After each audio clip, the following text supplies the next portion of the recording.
This is Sound and Vision from KEXP. New York-based songwriter Julie Byrne recently released a new record called The Greater Wings. KEXP's Dusty Henry recently caught up with Byrne to discuss the process of writing the album and navigating the grief of losing her creative partner, Eric Littman.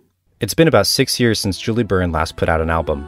Her 2017 record, Not Even Happiness, received immediate critical acclaim.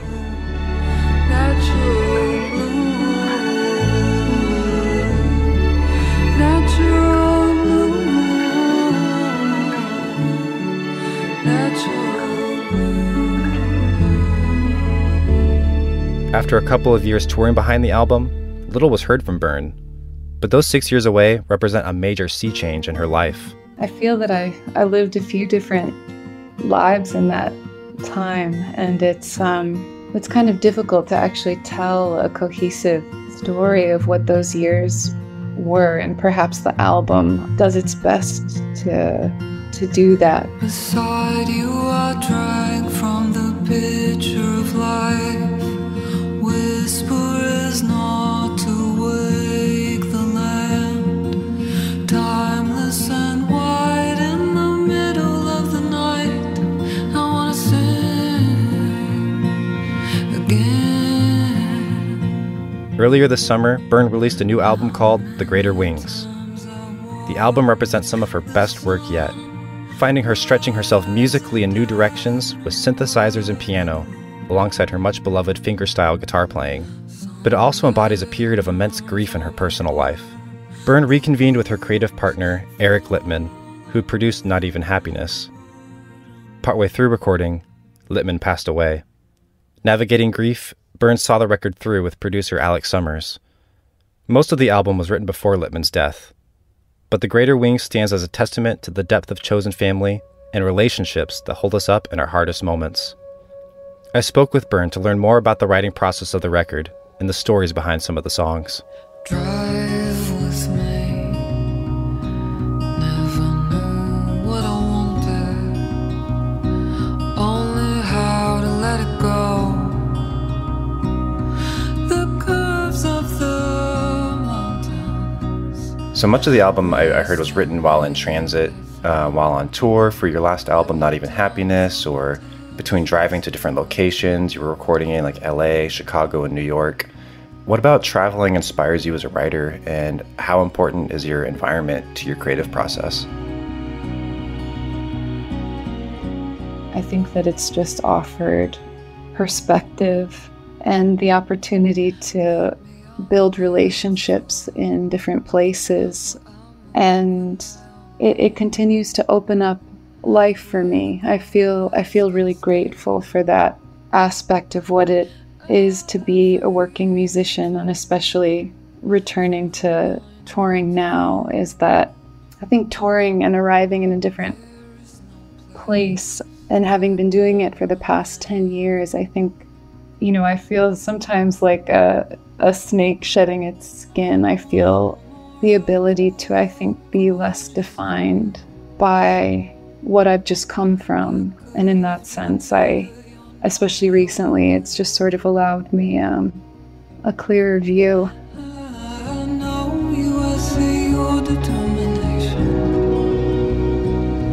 Remember our time for years to come. And this is kind of off question, but when I'm doing research and things, I kept seeing things come up that you were listed in some places as a Seattle artist, and we're in Seattle in KEXP. I was curious about your connection to Seattle. Yeah, well, I lived in Seattle for a time. I moved there when I was 22. I turned 23 there.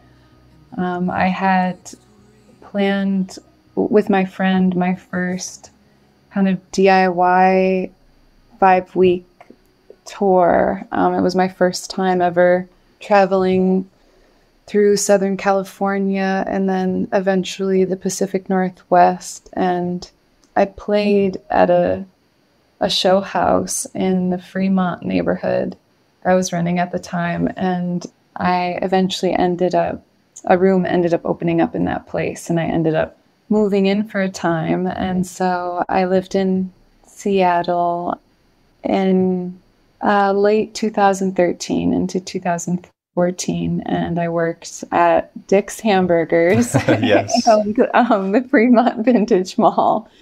That's a little bit about my time in Seattle.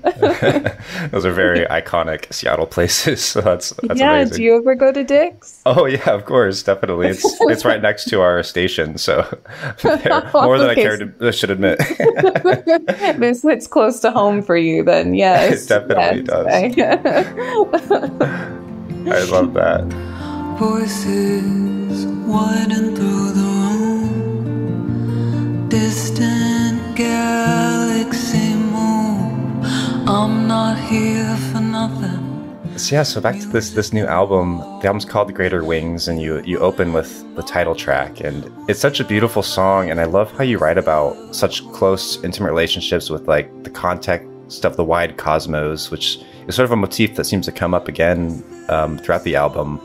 I guess just specifically, like, what was the inspiration behind this song, and how does it contextualize the album for you? The title of the record is named after a bone in the center of the skull called the sphenoid bone. And its shape is often likened to a butterfly or an otherworldly, like prehistoric moth. It has two greater wings and two lesser wings that branch out from the center body. And then in the center is a saddle-shaped edge of the bone that holds the pituitary gland, which is right behind the center between our two eyes. And I guess the way that song evolved to become the title track, much of that song I had written before my best friend's death. And adding in the lyrics of The Greater Wings was one of the final lyrics to take shape in that song. Name my grief to let it sing.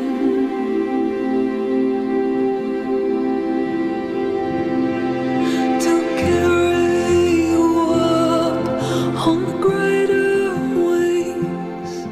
I'm glad that you sense this feeling of almost like episodic memory and movement and continuum and progression in that song specifically, because I wanted to convey everything that relationship has been and continues to be for me, and all of the places that we stood beside each other in, and I wanted that to kind of branch out to where I am now as a bereaved person living in community, a community that has endured the loss of someone who is so close to all of us. And I guess sort of tying it back to this image of the sphenoid bone and the greater wings, and the point of that bone resting in the center of the skull. I guess the words "to carry you up on the greater wings" is my way of saying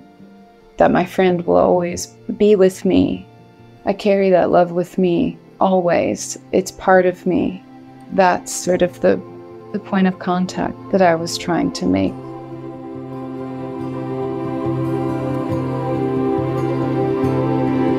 To carry you up on the greater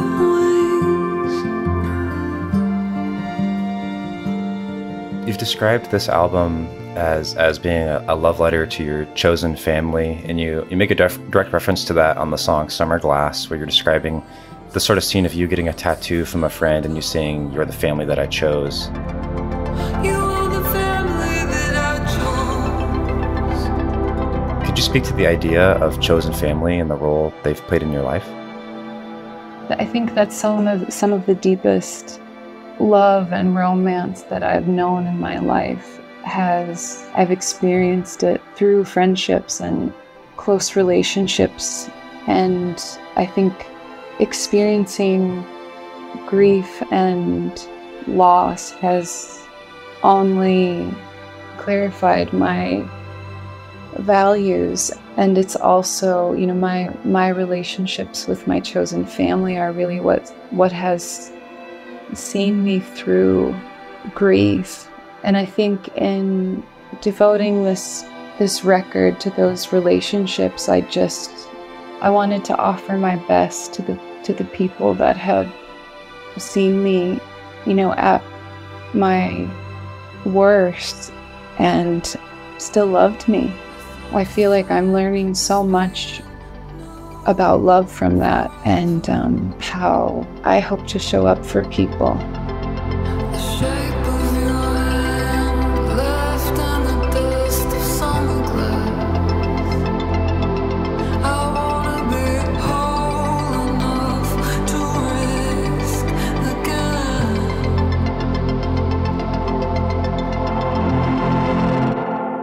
This song, Conversation as a Flow State.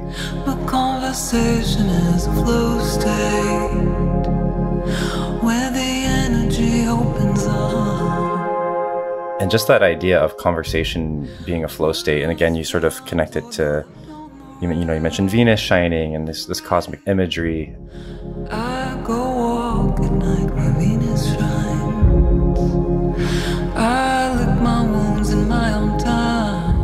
I guess I'm just kind of curious about that, because I don't know, that's I've been hard at articulating, but this idea, like when you're in a conversation with a good friend or anybody, and this it feels like supernatural sometimes, the way that you can just bounce off of each other and be together, and like, how did I have those thoughts and the energy you're feeling from someone else? I guess just looking for your thoughts on that song and these ideas that you're bringing in that song.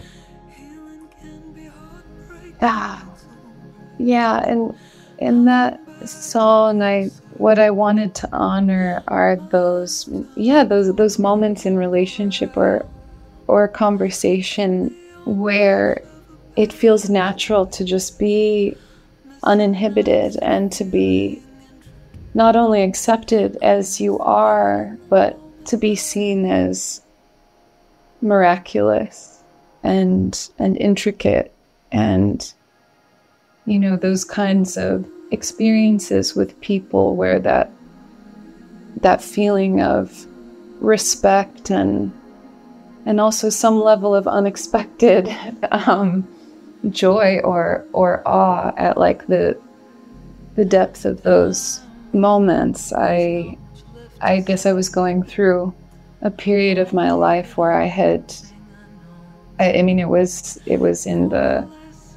it was during lockdown, and in the first year of the pandemic, I felt like I'd almost forgotten that feeling of being intricate and getting the moment right.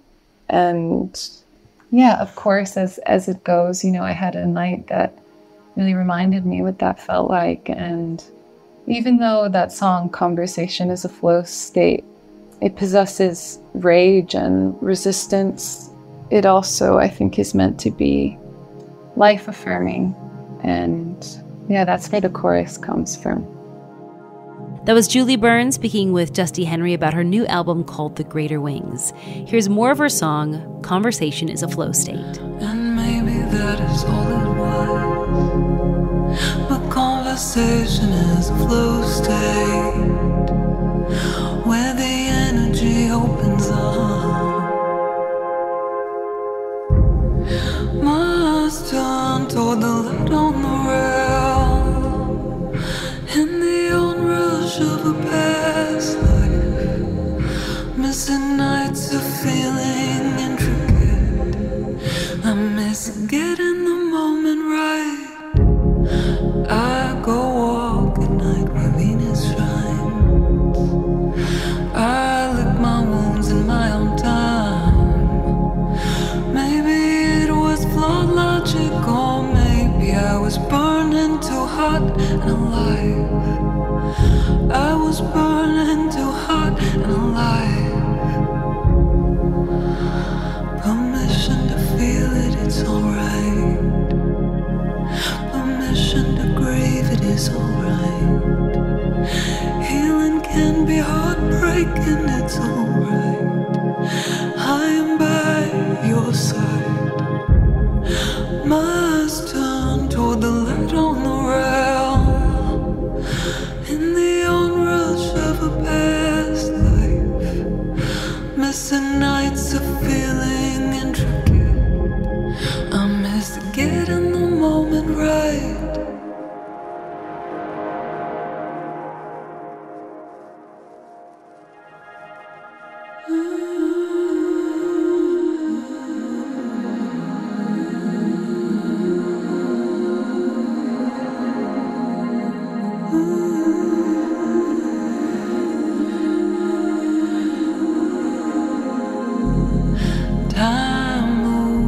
there's not much left to say. I'll leave it on one thing I know. You're a lesson that I won't forget. Your fear is not mine to hold.